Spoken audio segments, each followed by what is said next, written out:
va trouver ça normal.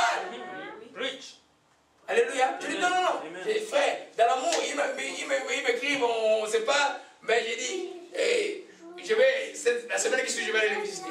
Vous leur posez la question, comment ça va? C'est moi que je vous dis, est-ce que vous êtes, ça fait 7 ans maintenant, vous êtes déjà mariés? Si 7 ans, vous n'êtes pas encore mariés, que vous vivez ensemble, il y a quelque chose qui ne va pas. Déjà, quand on vit ensemble, c'est comme Dieu va nous rendre comme des anges au ciel. Non, on vient avec nos caractères, puis on se change dedans, on s'ajuste, on change, on change. Alléluia. Alléluia. Alors, vous voyez bien que si quelqu'un comme ça, là, qui vit dans un truc comme ça, là, qui ne veut pas changer, il peut être un danger pour tout le monde. Alléluia. Amen. Alors, ma soeur, c'est pas fini, tu continues l'histoire de Jéroboam, les versets qui suivent. Après les sacrificateurs. Il établit une fête au 8e mois, le 15e jour du mois, comme la fête qui s'est célébrée en Juda, et il offrit des sacrifices sur l'autel. Amen. Amen. Il établit une fête comme une fête qui s'est faite à Juda. Mais la fête de Juda, ce n'est pas Roboam qui l'a instituée, c'est l'Éternel qui l'a instituée. Mais lui s'est créé une fête à lui-même. Alléluia. Comme c'est comme l'histoire du vrai feu de Dieu et du faux Dieu de Dieu. Satan invente toujours des choses qui vont ressembler à Dieu, mais ce n'est pas de Dieu. Alléluia. Il s'est créé une propre fête. Maintenant là, mais dans toute cette fête-là, vous voyez qu'il croit célébrer qui? Il croit toujours célébrer l'Éternel. Parce qu'il s'est fait une propre idée de Dieu. Sa propre idée de Dieu. Alléluia. Simplement, nous allons voir dans les caractéristiques de l'idolâtre. L'idolâtre, il est jaloux. L'idolâtre, c'est quelqu'un qui aime la concurrence. Le monde aujourd'hui, c'est des idolâtres. Regardez la concurrence dans les lieux de travail. Regardez quand un poste est annoncé. Regardez comment les gens se battent et se tuent. Amen. Regardez ça. C'est parce que les gens sont idolâtres. Amen. Oui. Amen. Les gens croient qu'on n'est pas des clones dans le Seigneur. Le Seigneur, s'il te donne quelque chose, il a quelque chose d'autre et de bon et de très bon qu'il donne à ton voisin. Amen. Ça ne sera pas pratiquement la même chose. Amen.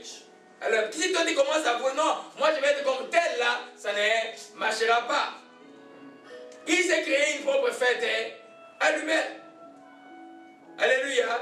Amen. Et il a continué, alléluia, et continue ma soeur.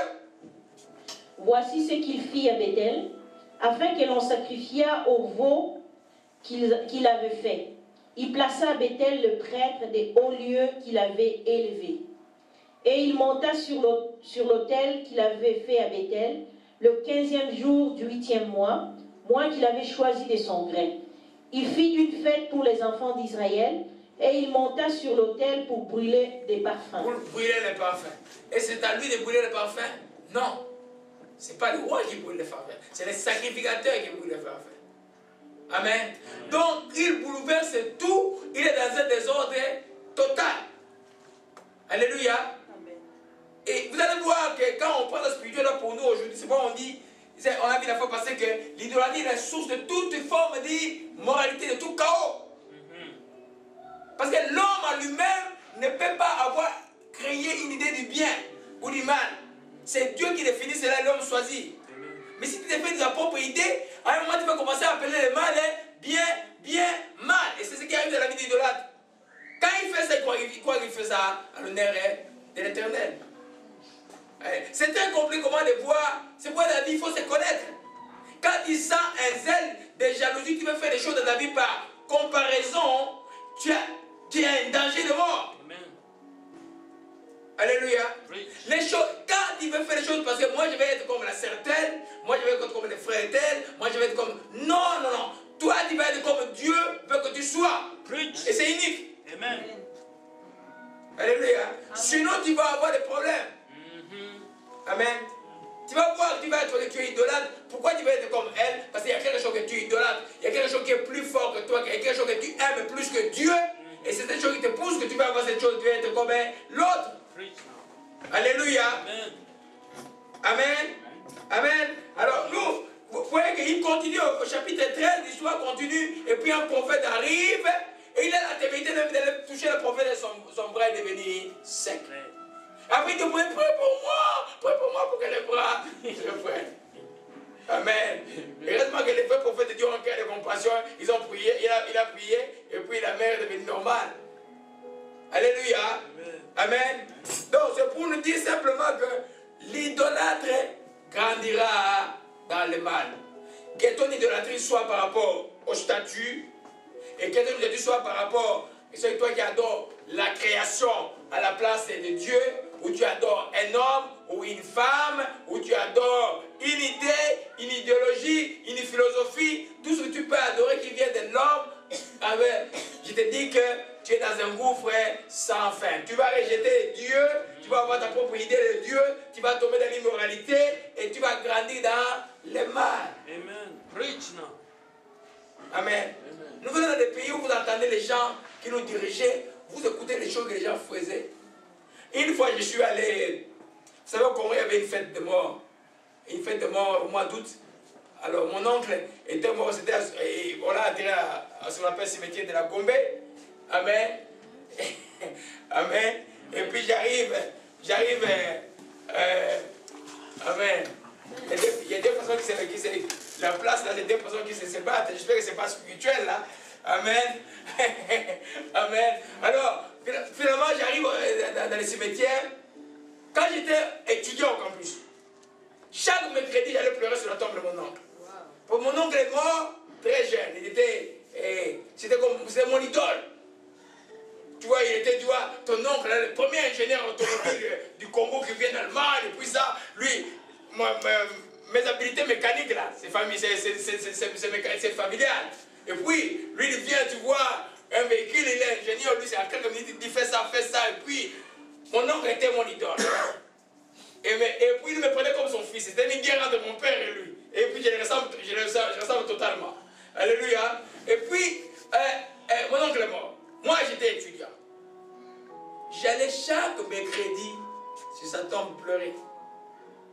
Il dit, si tu étais vivant, je n'étais pas convaincu. Si tu étais vivant, je n'étais pas. Si tu étais vivant, tout le temps. Alors, il y avait un vieillard de ma tribu, parce qu'il y en a beaucoup à Kinshasa, parmi les gens qui font les petits travaux et tout ça. Et puis, il me voyait. Et puis, il m'a vu pendant un temps, j'étais converti. Et puis ma mère, un jour, m'a contraint d'aller le jour de la fête de mort nettoyer les tombes pour nettoyer les tombes de son frère. J'ai travaillé déjà comme médecin. On arrive dans mon auto. Et puis le monsieur me dit, mais papa, je ne te vois plus ici, pourquoi? Je dis, mais parce qu'ici, il n'y a pas la vie, ici, il y a la mort, ici. Je dis, ah non, papa, ici, il y a la vie, ici, il y a la puissance. Et puis, Lubio Kazalakio, un général du Congo là, il était là. Écoute, quand il y avait tué quelqu'un, Hervé, il était là devant la tombe de sa mère. Toute la nuit en train d'invoquer. Il y a la puissance ici. J'ai dit non, moi j'ai trouvé la puissance. Amen. Vous voyez que moi, à cause de mon malheur, là, je devenais pratiquement idolâtre. Alléluia. Amen. Alors, c'est pour nous dire simplement que l'idolâtre grandira dans les mal. Ne soyez pas étonnés quand tu vois quelqu'un idolâtre.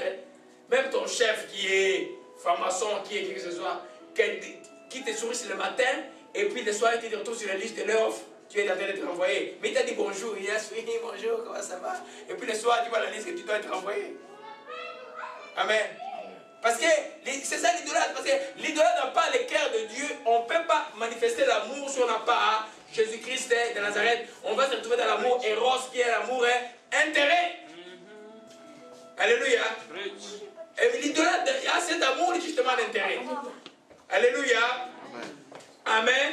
Amen. Donc je voulais vous montrer ça. Je prends un exemple, encore un autre exemple rapidement de...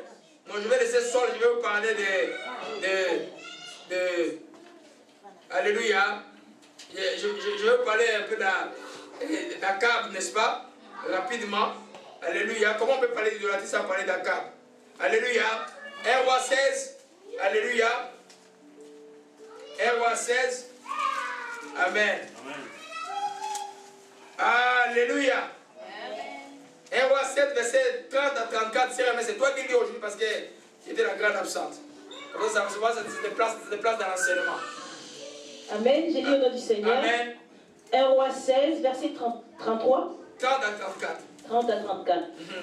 Akab, fils d'Omri, fit ce qui est mal aux yeux de l'Éternel, plus que tout ce qui avait été avant lui.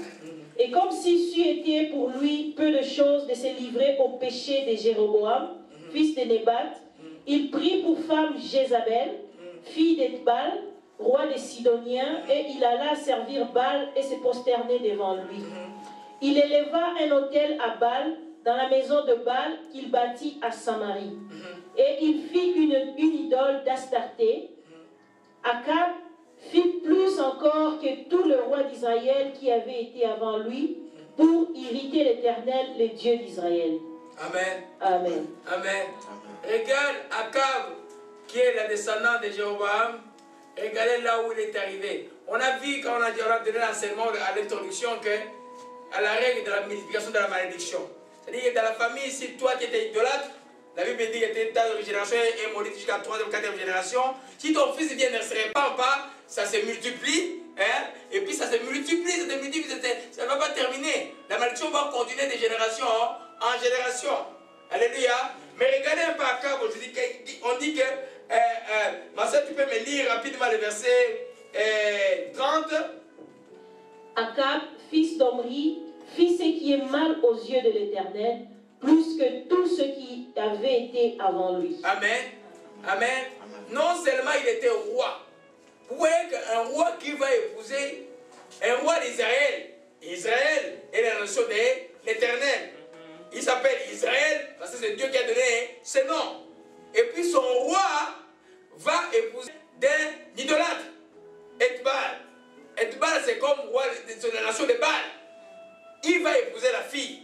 Totalement, il doit s'appeler Jézabel. Amen. Vous savez, quand tu n'es pas sanctifié et que tu es marié à une personne qui est impure, vous partagez cet héritage. Amen. Il ne croyait pas, il ne craignait pas Dieu. Donc, toute la méchanceté des Sidoniens est venue dans son cœur. Alléluia. Vous allez voir ça quand on va voir comment est-ce que, dans les caractéristiques, comment est-ce qu'il a fait avec les champs de Naboth. Alléluia. Amen. Alors, vous voyez que Akab a continué dans le mal. N'attends pas qu'un jour, oh non, pour ceux qui sont dans le business. Ah non, faites attention aux associations. Dans le négoce, vous pouvez négocier avec n'importe qui. Mais dans votre direction, que vous prenez, associez-vous avec quelqu'un qui voit les choses comme vous. Alléluia. Négoce, vous pouvez changer avec vous, vous pouvez changer avec celui qui va considérer le diable de la nuit, vous pouvez changer les choses, les choses doivent se sanctifier. Mais l'entreprise, les projets, tu les fais avec les gens qui voient les choses, qui demandent à Dieu la sagesse, qui demandent à Dieu la direction, qui ne sont pas idolâtres. C'est que tu vas avoir des problèmes. Alléluia. Amen. Alors, nous voyons bien que Akab est allé pire que ça. Amen. Jusqu'à ce que le prophète de Dieu était sonné, lui avec Élie, c'était des ennemis. Il disait à Élie,